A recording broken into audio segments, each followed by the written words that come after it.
जो ये कर रहे हैं ना, उनसे एक स्टेप आगे बढ़ो, एक स्टेप आगे चलो, आपको पता लग जाएगा मार्केट की पूरी सच्चाई क्या हो रहा है। मार्केट में हल्ला मच गया, गोल्ड क्रैश कर गया, सिल्वर क्रैश कर गया। मेरी जाके वीडियो उठा के देख लेना, 22 तारीख को मैंने क्या वीडियो बना के डाली हुई है। बजाज की कंपनी है, बहुत बड़ा मुनाफा देगी। आज तक तो मुनाफा आपके हाथ आया नहीं है, क्योंकि मैं हुई नहीं ना, मेरे को टेलीग्राम का मेंबर इस स्टॉक में ऑलरेडी फंसा हुआ है। Stock has a massive growth potential. Hello दोस्तों, मैं आपका दोस्त रोहित स्वागत करता हूं मेजर मार्केट स्पेस लाइव में। दोस्तों आज हम बजाज हाउसिंग फाइनेंस स्टॉक के बारे में बात करें। दोस्तों उसके बारे में बात करने से पहले दो तीन चीजें और हैं जिनके बारे में आपको जरूर जानना चाहिए। एक तो ताई जी ने सबकी लंका लगा रखी है, बाकी तो पता नहीं, लेकिन इन्वेस्टर लोगों को तो वाकई में बहुत कुछ झेलना पड़ रहा है। देखो, बात दरअसल ये नहीं है कि आप ट्रेडर्स की बात कर रहे हो या इन्वेस्टर्स की बात कर रहे हो। बात दरअसल ये है कि आप ये बोल के हमसे चार्ज ले रहे हो कि हम आपका भला चाहते हैं। ये कौन सी चोरी है, समझ में ही नहीं आ रही है। हम नहीं चाहते हैं कि आप गैम्बलिंग करें। अरे गैम्बल कहाँ है यार, तुम खुद छोड़ पा रहे हो क्या? तुम ऑप्शंस को सारी जिंदगी नहीं छोड़ सकते, क्योंकि आप जानते हो कि आपको क्या करना है। आप ये जानते हो कि मार्केट में कल क्या होने वाला है, तो ऑप्शंस तुम कभी नहीं बंद करने वाले हो। जैसे ब्रोकर को बीच में कट चाहिए होता है ना, ऐसे ही ठीक इसमें भी इनका यही है कि पहले तुम इतनी फीस दे काम करो, तो अब तुम ये फीस दे काम करो। सारी बातें तो अमेरिका वाले करते हो। अरे वहां पे देखो ना कितने टैक्सेस है, आपने कितने टैक्सेस लगा रखे हैं हम पे, और हम कितने टैक्सेस का बोझ उठा रहे हैं। ये कैसी मूर्खता वाली बात है, जिसमें है ये बोलते हैं कि नहीं हम आपका भला चाहते हैं, लेकिन पैसे हमसे और ज्यादा ऐंठने शुरू कर दिए। पहले एसटीटी 0.02% थी, अब वो बढ़ा के 0.05% कर दिया, मतलब 150% का इजाफा। ये सिर्फ हमने एफ&ओ पे लगाया, कैश पे नहीं। आप जानते हैं अगर कैश पे लगाओगे तो पता नहीं कितने कितने किस किस के पोर्टफोलियो डूब जाएंगे, और पता नहीं कहां तक निफ्टी क्रैश कर जाएगी। आप ये तो जानते ही हैं, बला नहीं जाते हो आप हमारा, पता नहीं क्या करके मानोगे, भगवान जाने। आपने अगर लास्ट मेरे लाइव सेशन अटेंड किए हैं टेलीग्राम के, तो आप मुझसे निफ्टी के बारे में पूछ रहे थे कि सर निफ्टी में क्या लग रहा है, निफ्टी कितनी नीचे जा रही है, या निफ्टी में क्या हो सकता है। मैंने आपको तब भी कहा था लाइव सेशंस में कि भाई ये सिर्फ पैनिक गेम है। मुझे अभी भी नहीं लगता है कि निफ्टी जो है डाउनफॉल में है, और आपको पता है कि आज क्या हुआ। ये बात मत बोलना आज कि सर वो तो डील हुई होगी इसलिए। अरे मैं कोई, भाई सिंपल एक लॉजिक समझ के देखो, मैं कोई सरकार में बैठा हूँ या गवर्नमेंट मेरे अंडर काम करती है कि मैं ऐसे बोल रहा हूँ। भाई अपने अपने टेक्निकल एनालिसिस, मैंने तब भी आपको बोलने की कोशिश की थी कि निफ्टी में इतना डाउनफॉल नहीं है जितना कि आपको बताया जा रहा है। निफ्टी सपोर्ट लेगी। ये न्यूज आनी, ये बाहर जानी, ये इनको पहले ही पता होता है कि कब किस में क्या कितनी बड़ी न्यूज है, और कहां से लोग माल अपना बेचेंगे, कहां तक हमें इस मार्केट को लेके जाना है, और कहां उसके बाद उसको ऊपर तक लेके जाना है। इनको सब कुछ पता है। आप मारते हो धूल में लट, आपको लगता है कि स्टॉक में बस वही हो रहा है जो आपको बताया जा रहा है। नहीं भाई, जो ये कर रहे हैं ना, उनसे एक स्टेप आगे बढ़ो, एक स्टेप आगे चलो, आपको पता लग जाएगा मार्केट की पूरी सच्चाई क्या हो रहा है मार्केट में। अभी 2 दिन पहले की बात है, मार्केट में हल्ला मच गया,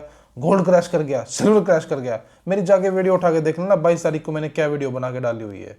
बच सकते हो तो बच लो, नहीं तो तबाही वाले जहाज में बैठे हुए हो। और हुआ भी फिर वही, पूरे की पूरी मार्केट क्रैश करती हुई आ गई गोल्ड और सिल्वर की। और उसके बाद लोग पूछ रहे हैं कि सर अब हम क्या करें। भाई मुझे नहीं पता इससे ज़्यादा क्या से आप लोग हेल्प करते हैं। बहुत रेस्ट्रिक्शंस के कारण नहीं बोला जा सकता, नहीं ये बोलने देते। अच्छा एक चीज़ और, बहुत दिन से मेरी तबीयत खराब होने के कारण मैं बहुत ज़्यादा टाइम पे वीडियो नहीं बना पा रहा था। कोशिश करूँगा कि अब थोड़ा सा सुधार है तो अच्छे से आप लोगों के लिए और वीडियो आए, ठीक है दोस्तों। अब जिस स्टॉक के बारे में बात करने वाले हैं वो है बजाज हाउसिंग फाइनेंस। मैंने पहले भी इसके बारे में वीडियो बनाई है, और आज फिर से आप लोगों को अपडेट कर दे रहा हूं। अपने हाई से कम भी 52% तक स्टॉक जो है टूट चुका है। एक बार थोड़ी सी फंडामेंटल्स देख लेते हैं, जो कि किसी काम नहीं आते हैं, क्योंकि ऑलरेडी आप ये फंडामेंटल्स देख के ही आप फंसे हुए हो। बजाज की कंपनी है, बहुत बड़ा मुनाफा देगी, आप घुस जाओ स्टॉक में। आज तक तो मुनाफा आपके हाथ आया नहीं है, और आगे भी नहीं आएगा जब तक कि आप इस चीज को पूरे अच्छे से नहीं समझ लेते हो। ये बात तो बच्चा भी जानता है कि बजाज की कंपनी है, आज नहीं तो कल प्रॉफिट देगी, लेकिन कब देगी भाई, उसके बारे में बात करो। सो कॉल्ड गुरुज यूट्यूब पे या बाहर इंस्टीट्यूट पे या जितने ही बैठे हुए ना, मैं खुला चैलेंज कर देता हूँ, और तब ये बात बोलता हूँ कि ये तो सभी जानते हैं भाई। टाटा की कंपनी है, रिलायंस है, एचडीएफसी है। चलो एचडीएफसी को तो फिलहाल में टेक्निकल्स थोड़े से अभी भी हल्के नजर आ रहे हैं, बट फिर भी जो बहुत ही जायंट कंपनीज है देश की, वो तो सभी जानते हैं। ऐसे ही बजाज की कंपनी भी है, आज नहीं तो कल मुनाफा तो देगी। लेकिन सवाल ये नहीं है कि मुनाफा देगी, सवाल ये कि कब देगी। ये है वो क्वेश्चंस। जब रिलायंस जैसी जॉइंट कंपनी भी लोगों की जिंदगी 10 साल खा सकती है, तो इस बात की क्या गारंटी कि बजाज नहीं खा सकती है? सोच के देखना दोस्तों, बहुत गहरी बात है। 74,783 करोड़ की कंपनी है, करंट प्राइस 89, हाई 137, लो 87, बुक वैल्यू 25, आरओई 13.5%, डेप्ट इन लोगों पे 94,000 के आसपास, इंट्रिंसिक वैल्यू 55। मतलब स्टॉक को इस इंट्रिंसिक वैल्यू के आसपास ट्रेड करना चाहिए, लेकिन स्टॉक जो है अभी 89 के आसपास ट्रेड कर रहा है। अब इसकी इन्वेस्टर लिस्ट भी चेक कर लेते हैं एक बार।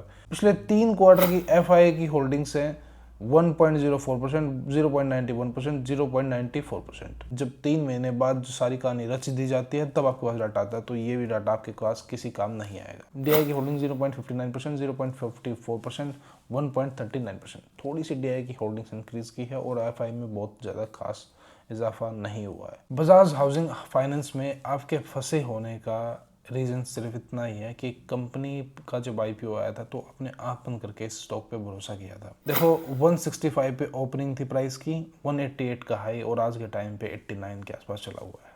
मेन स्टॉक 52% के आसपास क्रैश कर चुका है। Dear investors, do not panic. Yes, you have invested at a very wrong prices and a very wrong time. आपने बहुत गलत जगह पे इस स्टॉक में इन्वेस्ट किया है और बहुत ही गलत समय पे इस स्टॉक में इन्वेस्ट किया है। इसके अलावा दूसरा कोई रीजन नहीं है। आपकी चिंताएं हैं कि आगे स्टॉक में क्या होगा। अब सोचो मेरे लिए स्टॉक में क्या वैल्यू है। मेरे लिए स्टॉक में कोई वैल्यू नहीं है। आप पूछेंगे सर कैसे? क्योंकि मैं हूं ही नहीं ना, मेरे को टेलीग्राम का मेंबर इस स्टॉक में ऑलरेडी फंसा हुआ है। क्योंकि बहुत पहले इस चीज़ के बारे में हमने अपडेट कर दिया था कि स्टॉक में ग्रोथ पोटेंशियल होना एक अलग बात है, लेकिन स्टॉक में इन्वेस्ट करने के लिए 2 चीज़ों की और भी ज़्यादा ज़रूरत है, वो है प्राइस एंड टाइम। उसके बगैर सब बकवास है यार। चीज़ चिंता करने की जरूरत नहीं है कि स्टॉक में ग्रोथ पोटेंशियल नहीं है। Stock has a massive growth potential, this only need price and time correction, that's it. अब प्राइस करेक्शन की बातें सभी करते हैं, आप इस चैनल पर नए हैं या पुराने मैं नहीं जानता, लेकिन टाइम करेक्शन की वैल्यू बहुत ही खतरनाक। स्टॉक में आज आपने अगर इन्वेस्ट कर दिया या इन्वेस्ट करना चाह रहे हैं तो इन्वेस्ट करने से पहले आपके हाथ तो जरूर कांपने चाहिए कम से कम कि यार ये स्टॉक आज नहीं चला तो फिर ये कब चलेगा यार। आज मैं इसमें इन्वेस्ट करके बैठ जाऊं तो फिर ये कब चलने वाला स्टॉक। अभी तो ड्रॉप बाकी है मेरे दोस्त इस स्टॉक में। अभी तो ध्यान भी देने का टाइम नहीं है और ना ही अभी एवरेज का टाइम है। हो सकता है हाल फिलहाल में आपको ये स्टॉक अभी थोड़ा सा ऊपर मार्केट के सेंटिमेंट्स को देखते हुए नज़र आ भी जाए, लेकिन याद रखना स्टॉक अभी फिर से रेजिस्टेंस फेस कर सकता है। रेजिस्टेंस फेस कर सकता है इट मीन्स कि स्टॉक अभी पॉजिटिव रेंज में नहीं है।